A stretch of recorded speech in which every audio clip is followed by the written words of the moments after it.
क्यों ये पूरा शाहीन बाग का मैटर जो चला था, पूरा फ्रॉड चला था ना, ढकोसला शाहीन बाग वाला, और बड़े बड़े बॉलीवुड के सेलिब्रिटीज वहां पे और बड़े बड़े सो कॉल्ड पत्रकार जिन्होंने आजकल छोड़ दिए हैं टीवी चैनल, कि भाई वहां से हम मुसलमान क्यों नहीं ला सकते। मुसलमानों के साथ जो पाकिस्तान में मुसलमान रह रहा है, बांग्लादेश में मुसलमान रह रहा है, जो अफगानिस्तान में मुसलमान रह रहा है, उसको भारत क्यों नहीं ला सकते। क्या उसकी जान खतरे में नहीं है? उसकी जान खतरे में नहीं है और दूसरों की जान के लिए खतरा है। वो अफगान एक दूसरे को निपटा रहे हैं, उसकी भी जिम्मेदारी भारत की है। बांग्लादेशी एक दूसरे को निपटा रहे हैं, वो भी जिम्मेदारी भारत की है। वो माइनॉरिटीज को तो मार ही रहे हैं, वो खुद को भी गला काट रहे हैं, वो भी जिम्मेदारी हमारी है। ये भाई साहब कह रहे हैं कि आप ही सॉल्व करो उसको। क्यों सॉल्व करें भाई? आपको आपका देश मिल गया, खुश रहो वहां पे यार, हमें अपने देश में रहने दो। जय हिंद दोस्तों, मैं हूं मेजर गौरव आर्य और आप देख रहे हैं द चाणक्य डायलॉग्स। इस वीडियो को लाइक करिए, हमारे चैनल को सब्सक्राइब करिए, बेल आइकन दबाना बिल्कुल मत भूलिएगा। दोस्तों, इस बार लोकसभा में CAA citizenship amendment act notify होने वाला है। 2019 में इसको पहले फ्लोट करा गया था, इनैक्ट करा गया था और बोला था कि जनवरी से ये लागू हो जाएगा अगले साल, यानी कि 2020 से CAA लागू हो जाएगा। लेकिन फिर कुछ प्रोसीजरल इश्यूज थे जिसकी वजह से नहीं हो पाया। तो दोस्तों, आज की तारीख में CAA कहां पे होल्ड है? क्योंकि जो उसके रूल्स हैं वो नोटिफाई नहीं हुए हैं। There is a certain process to it, इसलिए होल्ड पे। लेकिन ये काम भी अब हटने वाला है, जो रोड़ा था बीच में हटने वाला है। CAA is going to become a reality. अच्छा दोस्तों, CAA है क्या? सबसे पहले मैं आपको ये बताऊं, फिर मैं आपको आगे की खबर बताऊंगा। बड़ी इंटरेस्टिंग है, वीडियो को लास्ट तक आप जरूर देखिएगा। दोस्तों, CAA की टोटल स्टोरी ये है कि 31 दिसंबर 2014, इस डेट को याद रखिएगा, ठीक है? 31 दिसंबर 2014 ये कट ऑफ डेट है। अब 3 देश हैं, बांग्लादेश, पाकिस्तान, अफगानिस्तान। बांग्लादेश, पाकिस्तान, अफगानिस्तान में जो नॉन मुस्लिम माइनॉरिटीज हैं, जिसमें शामिल हिंदू, सिख, क्रिश्चियन, बुद्धिस्ट, जैन, पारसीज, इन सबको भारत की नागरिकता दी जाएगी या दी जा सकती है। उसका प्रोसेस एक सिटीजनशिप का प्रोसेस है। और दोस्तों, इसमें यह नहीं है कि आप कहीं और के हिंदू हैं या कहीं और के सिख ईसाई हैं तो ऑटोमेटिकली आपको भारत की सिटीजनशिप, नहीं, आपको उसके लिए अप्लाई करना पड़ेगा। लेकिन जो टाइम लिमिट है उसमें कि आपको इतने साल लगेंगे, इतने साल लगेंगे, उसमें रियायत दे दी गई है। तो ये एक फैसिलिटी दी गई। ऐसी फैसिलिटी क्यों दी गई? CAA की जरूरत क्यों पड़ी? देखिए, इस पूरी जगह में देयर आर 3 मुस्लिम कंट्रीज, ठीक है? आपको पता है वो मुस्लिम कंट्रीज हैं पाकिस्तान, अफगानिस्तान और बांग्लादेश। और यहां पे माइनॉरिटीज का बेड़ा गर्क है। यहां पे माइनॉरिटीज का बेड़ा गर्क है। यहां पे एक्टिवली जाके माइनॉरिटीज को मारा जाता है। जैसे एक जमाने में वो पोग्राम्स होते थे ना ज्यूज के खिलाफ, यहां पे आज भी ऐसा होता है। बांग्लादेश में कितना देखा हमने, बंगाली हिंदुओं को मार दिया। बड़ी आम सी बात बांग्लादेश में, it's not a rarity, right? Afghanistan में तालिबान है, पाकिस्तान में तो अलग ही खेल चल रहा है। पाकिस्तान में कन्वर्ट कर दिया हिंदू लड़कियों को। मतलब दुनिया भर के, आप समझ लीजिए, जो सैवेजरी जो है, जो बर्बरता है, उसकी कोई सीमा नहीं है वहां पे। तो उन लोगों को बचाना है, तो उन लोगों को बचा के भारत लाना है। यह पूरा प्लान था CAA। लेकिन भारत में काफी लोगों ने इसको प्रोटेस्ट करा, इसके खिलाफ। CAA को जोड़ दिया NRC से। समझ रहे हैं आप दोस्तों? CAA को जोड़ दिया NRC से। NRC क्या है? National register of citizens. मैं उस पर थोड़ी सी देर में आऊंगा और मैं आपको बताऊंगा इसको क्यों जोड़ा गया, क्यों ये पूरा शाहीन बाग का मैटर जो चला था, पूरा फ्रॉड चला था ना, ढकोसला शाहीन बाग वाला, और बड़े बड़े बॉलीवुड के सेलिब्रिटीज वहां पे और बड़े बड़े सो कॉल्ड पत्रकार जिन्होंने आजकल छोड़ दिए हैं टीवी चैनल और यूट्यूब पे हैं, सारे बड़े पत्रकार वहां पे जय जयकार उनकी हो रही है। और पूरा झूठ, पूरा फरेब, पूरा फ्रॉड, ठीक है, पूरी 420 वहां पे करी गई है। और आज मैं आपको बताऊंगा क्या क्या और CAA क्यों जरूरी है। पहली बात, आप ये समझ लीजिए कि India is a natural home for humanity end of course India is a natural home for Hindus. एक बात मेरी ये क्लियर कर लीजिए। दूसरी चीज ये है कि दूसरी जगह का जो हिंदू और सिख है, जो ईसाई है, जो जैन है, बौद्ध है, पारसी है, वो जाएगा कहां यार अगर भारत नहीं आएगा तो? पाकिस्तान में तो क्या सभी को कन्वर्ट कर दो, सभी की लड़कियां उठा लो? पाकिस्तान में तो ये this is the national sport. Unfortunately मुझे ऐसे वर्ड्स यूज करने पड़ रहे हैं और मुझे कोई खुशी नहीं हो रही यूज करने के बाद। This is the national sport. Hindu की लड़की उठा लो, वो तो काम ही यही करते हैं।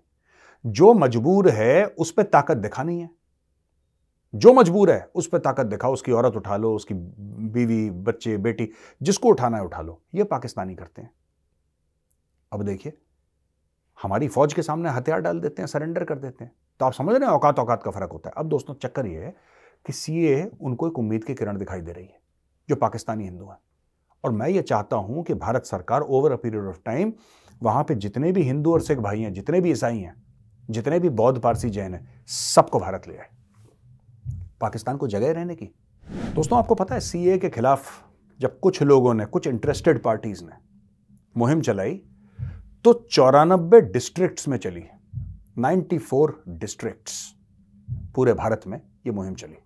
आपको पता है दोस्तों, एक ऐसा कानून जो अभी तक पारित नहीं हुआ है, उसके चलते 31 लोगों की मौत हो गई, क्योंकि जो नहीं चाहते थे सीए हो उसने इसको ऐसा बता दिया। मैं आपको बता रहा हूं, जो शाहीन बाग में लोग बैठे थे ना, जो शाहीन बाग में आवाम बैठा था, जो कॉमन लोग थे, मैं उनको गलत नहीं कहता, उनको तो पता ही नहीं था क्या है ये। कितने मीडिया वालों ने इंटरव्यू लिया और मैंने हर एक इंटरव्यू देखा, जितना ज्यादा मैक्सिमम मैं देख सकता था, अक्रॉस चैनल्स यार, अक्रॉस चैनल्स। और मैंने ये बात देखी, मैंने बोला यार ये बड़ा अजीब काम है यार ये इनका। वो कह रहा है कि सीए है क्या, एनआरसी है क्या, तो वो बंदा शाहीन बाग में कहता है कि यार इसका ये मतलब है कि सारे मुसलमानों को देश से निकाल देंगे, हमारी नागरिकता छिन जाएगी। ओ भाई, आपके बाप दादा पड़दादा भारत में पैदा हुए, भारत में दफन, आपके बच्चियां, किसकी औकात है जो आपको निकाल दे? मैं मुसलमान भाइयों बहनों से कह रहा हूं, किसकी औकात है जो आपको देश से निकाल दे? आपको कोई, ये शाहीन बाग के जो हैं मुस्लिम्स, मैं उनसे बात कर रहा हूं यार, आपको कौन निकाल सकता है ऐसे यार? ये को हलवा है क्या, निकाल दिया हमें? पर ये जो इंटरेस्टेड पार्टीज थी, इन्होंने खूब हल्ला करो, खूब इनमें डिसइंफॉर्मेशन, सोशल मीडिया पे पूरे ये निकाल देंगे मुसलमानों। कौन निकाल रहा है किसको यार? अब मैं आपको दोस्तों 2-3 एग्जांपल देता हूं, आपको पता लगे ना एनआरसी के बारे में, नेशनल रजिस्टर ऑफ सिटीजन, वो क्या है मैं आपको बताता हूं। ये तो सीए का मामला हो गया कि यहां से हिंदू, सिख, ईसाई, जैन, पारसी, बौद्ध, इनको लेकर आएंगे भारत, उस पे भी। अब कुछ लोगों का ये कहना है, वापस सीए जाता हूं 1 मिनट के लिए, कुछ मुस्लिम नेता ये कह रहे थे कि यार हम वहां से मुसलमानों को भारत क्यों नहीं ला सकते? दिमाग देखिए, I am talking about some Muslim leaders, I am not talking about all, मैं सबकी बात नहीं कर रहा, कुछ, कि भाई वहां से हम मुसलमान क्यों नहीं ला सकते? मुसलमानों के साथ जो पाकिस्तान में मुसलमान रह रहा है, बांग्लादेश में मुसलमान रह रहा है, जो अफगानिस्तान में मुसलमान रह रहा है, उसको भारत क्यों नहीं ला सकते? क्या उसकी जान खतरे में नहीं है? भाई साहब तुसी ग्रेट हो, उसकी जान खतरे में नहीं है और दूसरों की जान के लिए खतरा है वो। Islamic Republic of Pakistan, Islamic emirate of Afghanistan और बांग्लादेश भी इस्लामिक है, वो तो मुसलमानों के लिए तीनों देश हैं ही। उनको किससे खतरा है? वो दूसरों के लिए खतरा है। आप नहीं समझ रहे मेरी बात। मैं फिर से वो मौलाना साहब का नाम भूल गया, मैं टीवी पे बड़े जोर जोर से बयानबाजी कर रहे थे, वो कह रहे थे कि वहां पे मुसलमान भी तो कुछ खतरे में हैं। किससे खतरे में? दूसरे मुसलमानों से ना, दूसरे मुसलमानों से ना। अब यार इसमें हम क्या करें? And how is it our responsibility and how is it our problem? Pakistan को इस्लाम के नाम पे एक अलग देश बना दिया, ठीक है। अब पाकिस्तानी एक दूसरे की गर्दन काट रहे हैं, पाकिस्तानी मुसलमान एक दूसरे की गर्दन काट रहे हैं, उसकी भी जिम्मेदारी इंडिया की है। अफगान एक दूसरे को निपटा रहे हैं, उसकी भी जिम्मेदारी भारत की है। बांग्लादेशी एक दूसरे को निपटा रहे हैं, वो भी जिम्मेदारी भारत की है। वो माइनॉरिटीज को तो मार ही रहे हैं, वो खुद को भी गला काट रहे हैं, वो भी जिम्मेदारी हमारी है। ये भाई साहब कह रहे हैं कि आप ही सॉल्व करो उसको। क्यों सॉल्व करें भाई? आपको आपका देश मिल गया, खुश रहो वहां पे यार, हमें अपने देश में रहने दो। अच्छा, अब आते हैं एनआरसी पे। देखिए दोस्तों, बात सिंपल सी है। एनआरसी की जब बात हुई तो बोला कि साहब एक झूठ फैलाया गया कि मुसलमानों को ना देश से निकाल देंगे यार, देश से निकाल देंगे, देश से निकाल देंगे, सारे मुसलमानों को देश से निकाल देंगे, ये मोदी की साजिश है, इसकी साजिश है, अमित शाह की साजिश। ये जैसे लोग ड्रामा करते हैं अपना सोशल मीडिया पे, पढ़ाई लिखाई करनी नहीं है, किसी ने 100 रुपए दिए, ट्वीट करना शुरू कर दिया। अब ध्यान से सुनिएगा दोस्तों, ऐसा है कि भारत है, ठीक है, एक राष्ट्र है। ये कोई होटल तो नहीं है कि जिसका मन चाहे यहां पे रह लिया। ऐसा तो हम घर पे भी अपने अलाउ नहीं करते। तो भाई जब हम अपने घर पे अलाउ नहीं करते तो हम अपने देश में कैसे अलाउ कर सकते हैं? ये बताइए। आप सोचिए जरा, आप अपने घर में किसी अरे गरे नथुखेरे को आने दोगे कि आ जाओ रह लो यहां पे? Will you allow? आप भाई साहब किससे मिलने आयो, क्यों आयो, क्या है, अभी टाइम नहीं है, कल आना। एक प्रोसेस होता है ना कि कौन है भाई, बताओ क्या मदद चाहिए। हमारे पास रात को कोई रहने की जगह नहीं थी, आपका घर हमें सामने देखा कि रोशनी चल रही है, हमने सोचा आज रात आप ही के घर में बिता लें। ऐसा होता है कहीं पे? नहीं होता ना। तो भाई मैं यही कहना चाह रहा हूं आपको, जो बाहर से गैर कानूनी तौर से आएगा उसको देश से निकालना पड़ेगा, उसको देश से निकालना पड़ेगा। पूरे मैं बता रहा हूं, ये रोहिंग्या इतने आ गए हैं, आसाम से लेकर जम्मू से लेकर बेंगलोर तक, हर जगह, मतलब कहां पे नहीं है ये, कलकत्ता में भरे पड़े हैं, कलकत्ता में यार रोहिंग्या भरे पड़े हैं, अंधाधुंध तरीके से बांग्लादेशी रोहिंग्या वहां पे आके बैठ गए। अब बताओ, रोकना चाहिए कि नहीं रोकना चाहिए? अगर नहीं रोकना चाहिए तो फिर हटा देते हैं, फौज को हटा देते हैं, बीएसएफ को हटा देते हैं, तारबंदी को, सब कुछ हटा देते हैं, आ जाओ फिर मैं ये पूछता हूं, बांग्लादेश बनाया क्यों? फिर पाकिस्तान बनाया क्यों? बनाया क्यों यार? मतलब देश भी चाहिए, देश लेने के बाद फिर अपने बंदे भी भेजने हैं वापस, ये क्या लॉजिक है?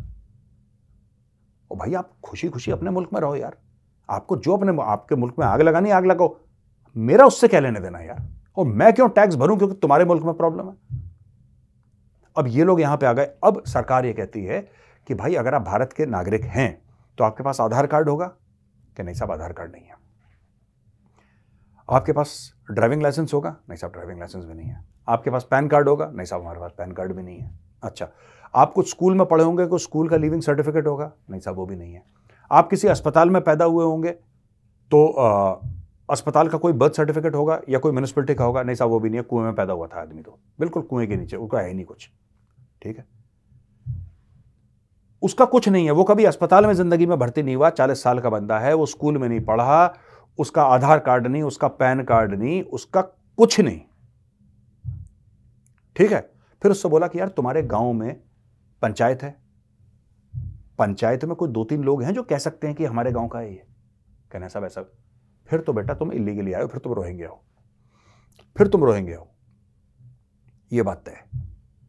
क्योंकि अगर तुम्हारे गांव में भी तुम्हारे पंचायत वाले तुम्हें नहीं जानते, गांव के 4 लोग तुम्हारे लिए गवाही नहीं दे सकते, कागज तुम्हारे पास कोई नहीं, चलो मैं समझ सकता हूं कि रेयर केस हो सकता है कि बंदे का कागज ही नहीं है, आई कैन अंडरस्टैंड, कोई बहुत ही रिमोट एरिया में नहीं है उसका, बाय द वे आजकल तो 99% लोगों के पास है, रिमोट में कह रहा हूं नहीं है आपके पास। ऐसा कैसे हो सकता है यार? यहां पे ह्यूमन राइट्स वाले खड़े हो जाते हैं छाती पीटने के लिए, ऐसा हो गया, वैसा हो गया, वैसा हो गया, चुन चुन के निकालो पहले। ये सराय नहीं है भाई, ये देश है, इसको सराय मत बनाओ। और मैं ये जानना चाहता हूं, बॉलीवुड से जितने भी यहां पे आए थे ना, हीरो हीरोइन और फिल्म डायरेक्टर वगैरह, यहां पे ये अपने शाहीन बाग में छाती पीटने के लिए, तुम अपने घर में रख लो 2 रोहिंग्या, मैं मान लूंगा तुम्हें, तुम सब 2-2 रोहिंग्या रखो अपने घर में, जिसके भी दिल में दर्द हो रहा है अपने घर में। ये बाहर निकलते हैं किसी को हेलो बोलने के लिए, 3-3 ताले लगाते हैं अपने घर पे, और देश का कह रहे हैं दरवाजा खोल दो कि लोग आके यहां पे सेटल हो जाएं। अब दोस्तों मैं आपको यह बात बताता हूं कि कौन कौन से देश हैं जिन्होंने एक्चुअली एनआरसी, क्योंकि सीए और एनआरसी को इंडिया में मिक्स कर दिया ना, जबकि 2 अलग अलग मामले हैं, एक अंदर लाने का है, दूसरा बाहर भेजने का मामला है, ऑपोजिट मामले हैं, लेकिन लोगों ने बोल दिया कि नहीं नहीं मुसलमानों के खिलाफ साजिश है और ऐसा है वैसा है। एनीवे, तो यहां पर बड़ा गंद मचाया गया भारत में। अब मैं आपको बताता हूं कि क्या चल रहा है पूरी दुनिया में। ये जो एनआरसी है ना, बहुत सारे देश कर रहे हैं, ये भारत अकेला नहीं कर रहा, और दुनिया मानती है कि भारत का इंटरनल मैटर है यार, इसलिए दुनिया ने कुछ नहीं बोला, यहीं पे कुछ है, ये बड़े चाचा चौधरी बनते हैं, हर चीज में इनको खुजली है, हर चीज में खुजली है। किसान आंदोलन में इनको दर्द होता है, मतलब यार ठीक है, अगर आप किसान हैं और आपको फार्म लॉज नहीं पसंद है, आई कैन अंडरस्टैंड, पर कुछ हैं आपको, कुछ चेहरे आपको हर जगह दिखाई देंगे, वो अग्निवीर में भी दिखाई देंगे आपको, किसान आंदोलन में भी दिखाई देंगे, सीए में दिखाई देंगे, एनआरसी में दिखाई देंगे। कुछ हो जाए, किसी को जुकाम हो, उसके घर में मुंडन में पहुंच गए भाई, ये हर जगह आपको दिखाई देंगे, कुछ लोग होते हैं, ठीक है। अब देखिए मैं आपको कुछ बताता हूं, अभी तक पाकिस्तान पिछले 2 या 3 महीने की मुहिम में पाकिस्तान 1 मिलियन यानी कि 10 लाख अफगानों को अपने देश से निकाल चुका है। उसका टारगेट है 1.7 यानी 17 लाख। 17 लाख में से 10 लाख पाकिस्तान अपने देश से निकाल चुका है अफगानों को। वो अफगान भी मुसलमान है, पाकिस्तान भी मुस्लिम देश है। क्यों निकाला पाकिस्तान ने? मैं आपसे पूछ रहा हूं, बताइए ना, क्यों निकाला पाकिस्तान ने? क्या मंशा थी पाकिस्तान की? क्यों निकालेगा पाकिस्तान? अब देखिए दूसरा मैं आपको बताता हूं, और यही पाकिस्तान, ये देखिए जरा, ये देखिए, लुक एट दिस, ये न्यूज आर्टिकल देखिए, यही पाकिस्तान छाती पीट रहा है कि भारत मुसलमानों को, इमरान खान तो भैया इतना बड़ा ड्रामेबाज है, इतना बड़ा एक्टर है, Imran Khan should have been in Bollywood यार। वो सियासत में गलत चलत गया, सियासत में भी एक्टिंग ही होती है, खासतौर से पाकिस्तान में, लेकिन इमरान खान की छाती कलेजे में बड़ा दर्द हुआ कि ये मुसलमानों को बाहर निकालने की साजिश है, मुसलमानों को, ये मुसलमान, खुद जेल चला गया ये, ठीक है, हमारे लिए कलेश छोड़ गया यहां पे।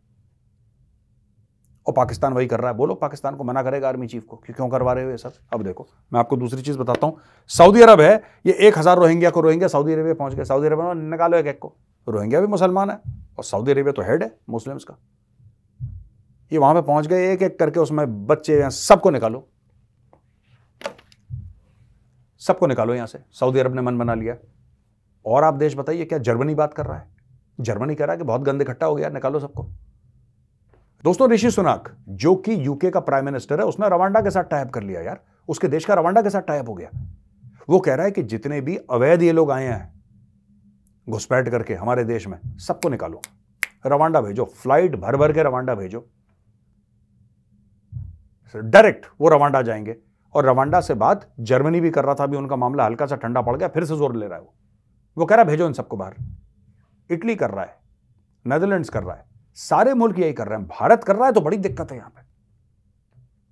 भारत कर रहा है, बड़ी दिक्कत है। अमेरिका, ये आपका ट्रंप क्या कहता है? ट्रंप कहता है दीवार बना दो मेक्सिको के बॉर्डर पे, दीवार बना दो, बिल्ड अ वॉल। उसकी पूरी कैंपेन ही है बिल्ड अ वॉल की। वो कह रहा है क्यों बोल रहा है? वो दीवार बने ना बने बात की बात है, दैट इज इररिलेवेंट। बात यह है कि वो बात कर रहा है दीवार बनाने की। क्यों? वो इसलिए कर रहा है क्योंकि ये लोग परेशान हो गए मेक्सिको से, इतने लोग। और लोग क्या कहते हैं ना कि डायरेक्टली अमेरिका में नहीं आएंगे, लोग मेक्सिको से आते हैं, तो ये लोग मेक्सिको में घुस जाते हैं किसी तरीके से, और फिर मेक्सिको से यहां पे उल्टा। अब कहीं ना कहीं तो आपको लोगों को रोकना पड़ेगा। आप अवैध तरीके से किसी देश में नहीं आ सकते हैं, राइट? तो दोस्तों ये स्टोरी है सीए और एनआरसी की। ये स्टोरी है जो अब माननीय गृह मंत्री अमित शाह ये कानून लाने वाले हैं। कानून बनेगा 2024 का जो चुनाव है मई, उसके पहले एक कानून बन जाएगा। और मैं प्रभु श्री राम से यह प्रार्थना करता हूं कि हमारे जितने भी हिंदू, सिख, ईसाई, हमारे बौद्ध, पारसी, जैन भाई हैं, जो इन तीनों देशों में यानी कि बांग्लादेश, अफगानिस्तान और आपका पाकिस्तान, इन 3 देशों में जो अटके हुए हैं, इनको वापस भारत लेकर आए। जो अप्लाई करे उसको लाना चाहिए, और सिर्फ लाना नहीं है, उनकी देखभाल भी करनी है। हमारे देश में इतना सामर्थ्य है, हमारे देश में इतनी ताकत है कि हमें कर सकते हैं, और ये बहुत अच्छी चीजें होनी चाहिए। और एनआरसी भी लगाओ पूरे देश में, निकालो रोहिंग्या को सबके सबको बाहर। पता नहीं कहां से आ जाते हैं यार ये लोग। तो दोस्तों यहां पे वीडियो होता है खत्म। अब चलते हैं क्वेश्चन एंड आंसर्स पर। दोस्तों पहला कमेंट है सूर्य प्रकाश जी का। जय हिंद मेजर साहब। जय हिंद सूर्य प्रकाश जी। मैंने देखा इजराइल जॉब वीजा दे रहा है इंडियंस को। क्या आपको लगता है कि यूरोपियन कंट्रीज भी ऐसा ही करेंगी after sending the trouble creating societies? अब ये पता नहीं किसकी तरफ इनका इशारा है, लेकिन वहां पे तो होगा ही होगा ऐसा। ये जितने भी हैं ना, ये यूरोपियन कंट्रीज, गोरे देश, अब यहां पे आबादी बढ़ती नहीं है, बच्चे बच्चे ये लोग करते नहीं है, शादी वादी करते, पता नहीं क्या है इनका सिस्टम है, मुझे नहीं पता। तो इनको काम करने के लिए लोग चाहिए। अब काम करने के लिए लोग, यार मैं कह रहा हूं कि काम करने के लिए लोग आप लो, आपको जहां से भी लेने लो, आपकी मर्जी है, पर एजुकेटेड लोग लो। ये मेरा लिमिटेड पॉइंट है। तो क्या इंडियंस के लिए अवसर बढ़ेंगे? बिल्कुल बढ़ेंगे। आदित्य शेंडिलिया। हेलो मेजर साहब। Hello Aditya ji.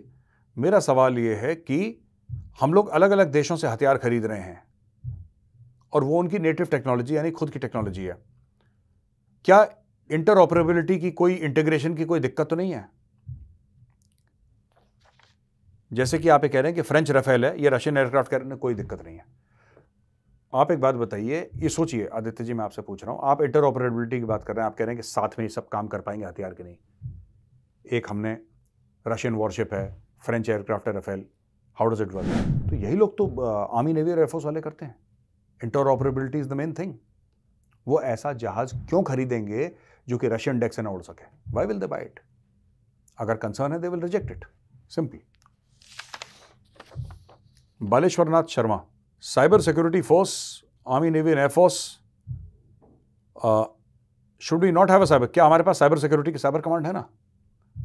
Sir cyber command है, बिल्डअप हो रहा है, अच्छे लेवल पे बिल्डअप हो रहा है, कैपेबिलिटी बढ़ाई जा रही है, और आप देखेंगे कुछ सालों में बिल्कुल A1 ये हो रहा है। Prithvi Daswani. I am Prithvi Daswani from Bhopal. जय श्री राम। जय श्री राम पृथ्वी जी। आपको क्या लगता है कि जो भारत के अंदरूनी दुश्मन हैं उनको भारत कैसे लड़ेगा